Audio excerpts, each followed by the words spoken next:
Դե արի, նստիր, տեսնեմ ինչ է եղել։ Ես ամբողջ գիշեր չեմ կարողացել քնել։ Ինձ մեկ բան է տանջում։ Ո՞րն է այդ մեկ բանը։ Անահիտից բաժանվելը։ Ես իսկապես զղջում եմ իմ բոլոր արարքների համար։ Ես չեմ կարող այն մեծամիտի հետ ապրել։ Ես շատ եմ կարոտել Անահիտին։ Առանց նրա այլևս չեմ կարող։ Խնդրում եմ, ներեք ինձ։ Ինչ? Այս ինչ եք այստեղ անում։ Աղջիկս, ինչու ես արթնացել։ Անահիտ, սիրելիս, ես քեզ ամեն ինչ կբացատրեմ։ Դու ինչ գործ ունես այստեղ։ Նա այս ուշ ժամին եկել է։ Ես ձեզ մենակ թողնեմ։ Դուք շատ բան ունեք իրար հետ խոսելու։ Ես նրա հետ ոչինչ չեմ խոսելու։ Անահիտ, խնդրում եմ, հնարավորություն տուր ինձ։ Լավ։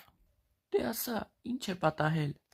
Չեմ կարող ես առանց քեզ, Անահիտ, խնդրում եմ քեզ, անչափ եմ խնդրում, ներիր ինձ։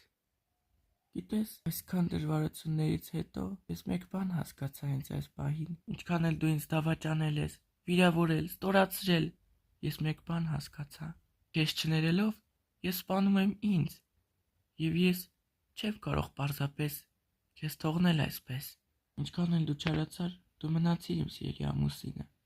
Չեմ կարող թաքցնել իմ ափսոսանքը, երբ դու գնացիր։ Ես իսկապես, եթե անկեղծ, սպասում էի այսօրվան, ու գիտեի, որ դա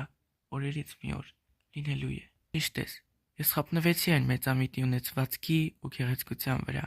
բայց նա, թեև իր շռայլություններին, ընդամենը մեկ բան կա, որով այդքան ատելի է դառնում քեզանից։ Նա պարզապես հոգի չունի։ Բայց համար ամենամեծ ու ամենագեղեցիկ կոմպլիմենտն էր։ Ես կոմպլիմենտներ չեմ ասում, ես ճշմարտությունն եմ ասում։ Արի միավորվենք, Անահիտ։ Արի։ Ահա, հոգու մեծ ուժը, որ բոլոր դեպքերում թեև թողեց ինձ ներել։ Եվ ահա, ինչ գիտես, այս միավորումը ու բաժանումը միգուցե եղել են ինչ-որ օրինակ, թե որքան մեծ ուժ ունի ներելը։ Ես լսում էի դռան արանքից նրանց, հիմա զգում եմ, թե աղջիկս ում է նմանվում, ինձ չէ,